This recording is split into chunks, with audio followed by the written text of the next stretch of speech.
Hello दोस्तों, मेरा नाम है सिद्धार्थ सिंह और आप देख रहे हैं हमारा show not so serious Sunday.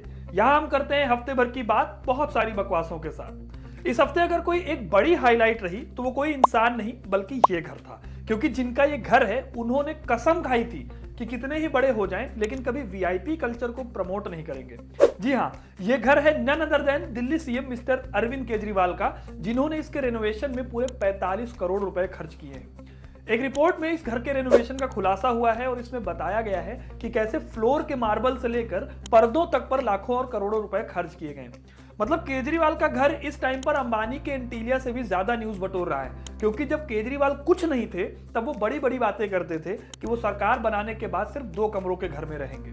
इसीलिए कहता हूं कि नेताओं को ऐसा प्रॉमिस नहीं करना चाहिए कि वो पूरा ही ना कर पाए। खैर, इस घर को लेकर जितनी अटैकिंग बीजेपी है उतना ही खराब आम आदमी पार्टी का डिफेंस है।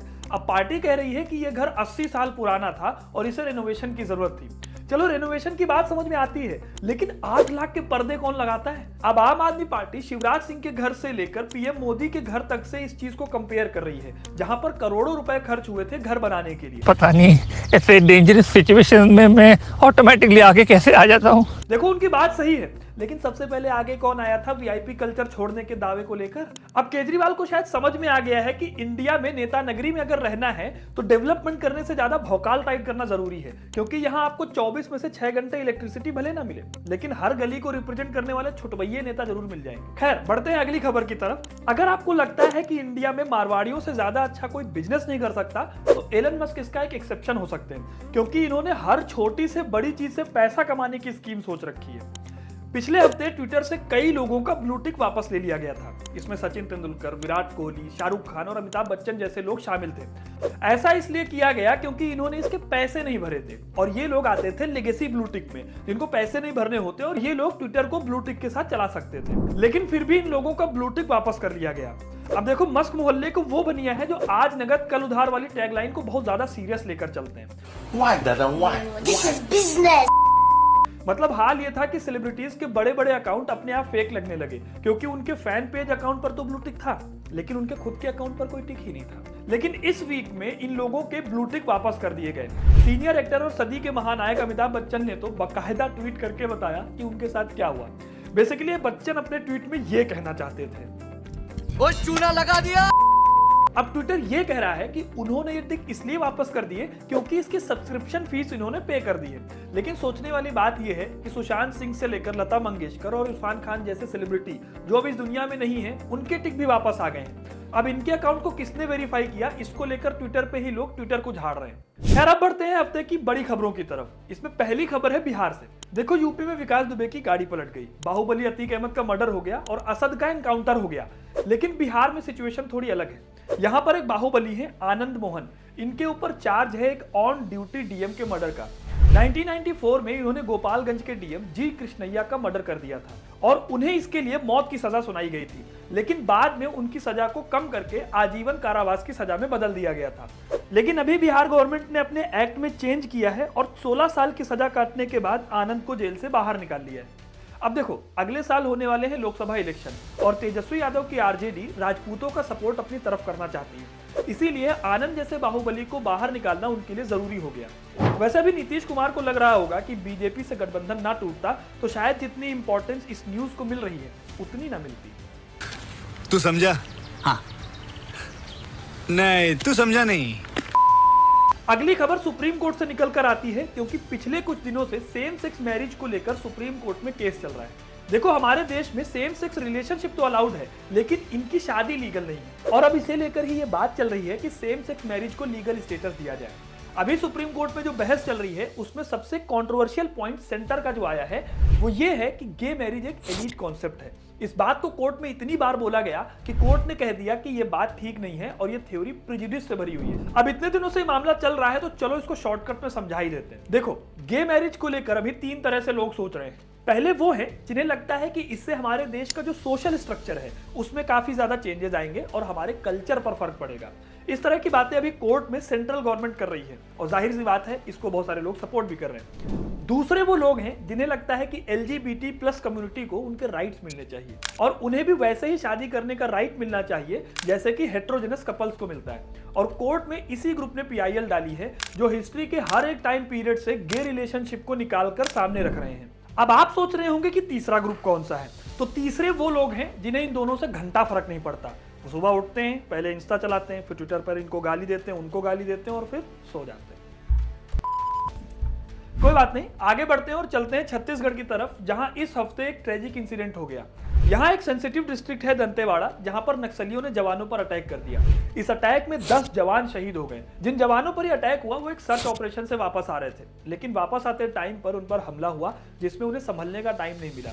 वैसे तो जवानों ने भी काउंटर अटैक किया और उसमें कुछ नक्सली भी घायल हुए, लेकिन पुलिस को इसमें ज्यादा नुकसान हुआ है। पिछले कुछ दिनों से इस स्टेट के हाल कुछ अच्छे नहीं हैं।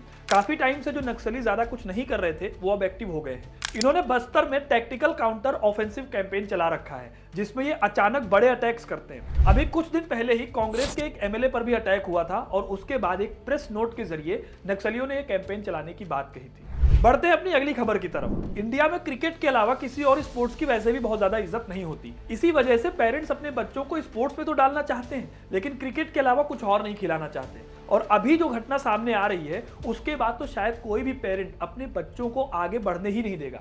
और अभी पहलवानों के साथ जो हो रहा है उसके बाद से तो बहुत कम ऐसे पेरेंट्स होंगे जो किसी और गेम में अपने बच्चों को भेजेंगे। इस साल जनवरी में पहलवानों का एक केस काफी हाईलाइट हुआ था जिसमें उन्होंने कुश्ती महासंघ के चीफ बृजभूषण सिंह पर काफी सीरियस एलिगेशन लगाए थे। बजरंग पूनिया से लेकर विनेश फोगाट तक इस प्रोटेस्ट में शामिल हुए थे, जो न सिर्फ इंडिया को ओलंपिक में रिप्रेजेंट कर चुके हैं बल्कि मेडल भी जीत चुके हैं। तब इस प्रोटेस्ट में बृजभूषण के खिलाफ सेक्सुअल हैरेसमेंट से लेकर मेंटल टॉर्चर तक की कंप्लेन की गई थी। उस टाइम पर स्पोर्ट्स मिनिस्टर अनुराग ठाकुर ने कमेटी बनाकर जांच करने की बात कही थी और प्रोटेस्ट खत्म हो गया था, लेकिन अभी तक इस पर कुछ हुआ नहीं, जिसके बाद इस हफ्ते फिर से प्रोटेस्ट किया है क्योंकि उन्हें लगता है कि एक्स कुश्ती फेडरेशन चीफ एक बाहुबली है और वो अपनी पावर का मिसयूज कर सकते हैं। दूसरी दिक्कत यह है कि जो कमेटी बनी थी उसने अभी तक कोई रिपोर्ट सबमिट भी की है या नहीं, इसके बारे में किसी को कुछ नहीं पता। अब इस प्रोटेस्ट को सपोर्ट सिर्फ और सिर्फ ये प्लेयर्स नहीं कर रहे हैं बल्कि नीरज चोपड़ा का भी नाम इसमें जुड़ गया है और वो भी कह रहे हैं कि बहुत दुख होता है जब इस तरह की घटनाएं सामने आती है। अब देखो यहाँ समझने वाली बात यह है कि एक प्लेयर वो भी अगर क्रिकेट का ना हो तो उसे कई प्रॉब्लम झेलनी पड़ती हैं। एक तो सोशल प्रेशर की ये कैसा गेम ले लिया जिसमें फ्यूचर सिक्योर नहीं है, उसके बाद जिस गेम के थ्रू प्लेयर्स इंडिया को रिप्रेजेंट करने की कोशिश करते हैं वहां पर उन्हें ट्रेनिंग से लेकर इक्विपमेंट तक की दिक्कतें झेलनी पड़ती हैं। और इन सबसे तो फिर भी लड़ लिया जाए, कोई अगर इस तरह के एलिगेशन या फिर ऐसे केसेस जब बाहर आते हैं तो मोराल डाउन होता है। हम अपने ही प्लेयर्स के थ्रू स्पोर्ट्स को डोमिनेट करना चाहते हैं लेकिन उन्हें जस्टिस दिलाने में जूते घिस जाते हैं। अगली खबर है ऑस्ट्रेलिया से और रिलेटेड है इंडिया से।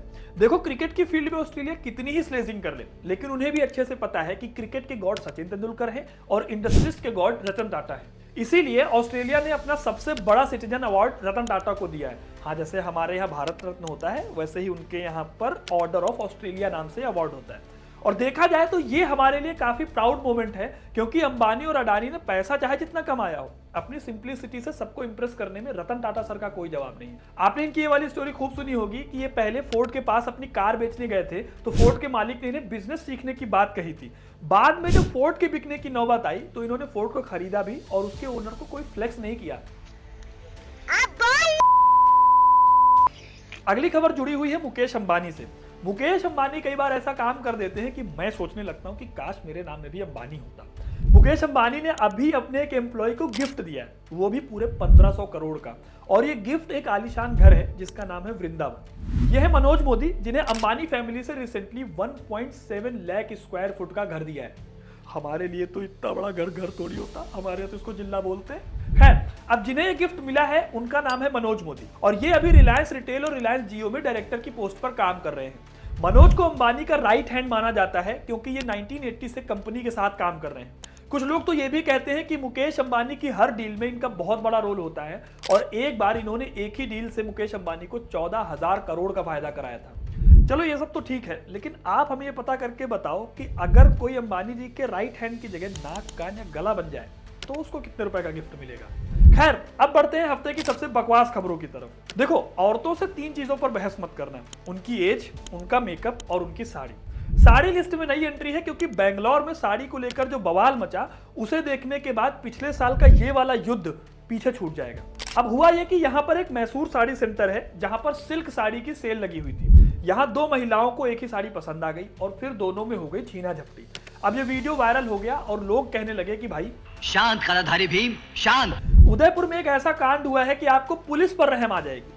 हुआ यह है कि पुलिस यहाँ एक क्रिमिनल को पकड़ने गई और क्रिमिनल को पहले ही पता चल गया। फिर पूरे गांव ने अपना एक गैंग बनाया और पुलिस वालों को धर के पीट दिया। हवाई फायरिंग हुई और 7 जवान घायल भी हो गए। अब मेरे मन में एक सवाल आ रहा है कि जहां पर पुलिस खुद सेफ नहीं है वहां पर लोग कैसे सेफ होंगे। लड़ाई हुई वो तो अलग बात है, इन लोगों ने पुलिस के हथियार भी छीन लिए जिसमें पिस्टल और राइफल भी है। अगली खबर थोड़ी सी फनी है। पटना हाई कोर्ट का एक वीडियो भी काफी वायरल हो रहा है जिसमें जज और वकील के बीच में लैंग्वेज को लेकर डिबेट हो गई। हुआ ये कि एक केस के ट्रांसलेशन का काम उस केस के वकील को दिया गया था और उसी पर हियरिंग चल रही थी। प्रॉब्लम यह थी कि वकील को नहीं आती थी अंग्रेजी और जज साहब का हिंदी में हाथ तंग था। इसी को लेकर बहस हो गई। जज ने कहा स्पीक इन इंग्लिश। अब जज साहब ये कहना चाह रहे थे कि अंग्रेजी में बोलो, मतलब उन्हें नहीं समझ में आ रहा था कि वकील क्या बोल रहा है। फिर वकील भी था वकील, उसने कहा जज साहब यही तो रोना है, हमको अंग्रेजी नहीं आती और आपको हिंदी नहीं आती। अब ये वीडियो वायरल हुआ तो लोगों ने मजे लेने भी शुरू कर दिए। कुछ लोगों ने वकील का सपोर्ट भी किया। वैसे ये वीडियो काफी पुराना है लेकिन अभी जब वायरल हुआ तो लोगों को याद आया कि हिंदी हमारी मदर टंग है और हमें इसे सपोर्ट करना चाहिए। फिर चाहे वो अपने बच्चों को अंग्रेजी मीडियम में पढ़ा के रंगबाजी टाइट काहे न करते हो। अब बढ़ते हैं पॉजिटिव न्यूज की तरफ। इस हफ्ते जो सबसे अच्छी खबर रही वो ये कि नागालैंड को अपना पहला मेडिकल कॉलेज मिल गया। इस मेडिकल कॉलेज में करीब 100 सीटें होंगी और इसी साल से यहाँ पर पढ़ाई भी होने लगेगी। अच्छा है, कम से कम लोग यहाँ एडमिशन के बहाने नॉर्थ ईस्ट के राज्यों के बारे में तो जान पाएंगे, नहीं तो अभी तक बहुत से लोगों को मैप में नहीं पता होगा कि नागालैंड कहाँ है। अगली न्यूज बॉलीवुड से है। अब हेरा फेरी आपने देखी होगी और अगर आप इस मूवी के फैन हो तो ये भी पता होगा कि इसका सीक्वल आने वाला है। लेकिन जैसे ही सलमान खान की किसी का भाई किसी की जान रिलीज हुई, लोगों ने बोलना शुरू कर दिया कि हमें हेरा फेरी में दूसरा डायरेक्टर चाहिए। अब देखो, किसी का भाई किसी की जान को डायरेक्ट किया था फरहाद सामजी ने, जिन्होंने रेस 3, हाउसफुल 4 और कुली नंबर 1 डायरेक्ट की। मतलब अगर रिमिक्स करके गानों को नेहा कक्कड़ और टोनी कक्कड़ ने बर्बाद किया है तो बॉलीवुड की अच्छी मूवीज को फरहाद सामजी ने पूरी शिद्दत के साथ तबाह किया। अगर हम आज ये सोचते हैं कि बॉलीवुड में बकवास मूवीज बनती हैं तो इसके पीछे 2 किलो हाथ इनका भी है। इसीलिए फैंस का कहना है कि वो एक और लिगेसी मूवी को बर्बाद नहीं होने देना चाहते। खैर, अभी ये बात चल रही है कि फरहाद को हेरा फेरी 3 से बाय बाय बोला जा सकता है और ये हमारे लिए किसी पॉजिटिव न्यूज से कम नहीं है। अगली खबर है यूएसए से। यहाँ के पेंसिल्वेनिया स्टेट में दिवाली को नेशनल हॉलिडे घोषित कर दिया गया है। सही सुना आपने। असल में पेंसिल्वेनिया में साउथ एशिया के कई सारे लोग रहते हैं। कहा जाता है कि 2 लाख से ज्यादा लोग यहाँ पर रहते हैं और इसी वजह से यहाँ पर दिवाली को बहुत अच्छे तरीके से मनाया भी जाता है। अब जब इतने अच्छे तरीके से मनाया जाता है तो स्टेट ने सोचा कि क्यों ना इस फेस्टिवल को नेशनल हॉलिडे घोषित कर दिया जाए।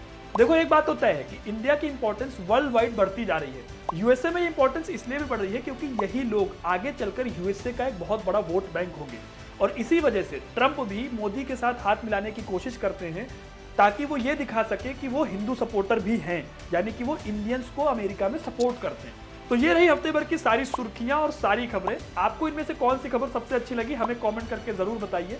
वीडियो को लाइक और शेयर करना ना भूलें और ऐसी इंटरेस्टिंग खबरों के लिए हमारे शो को देखने के लिए चैनल को सब्सक्राइब जरूर करें। धन्यवाद।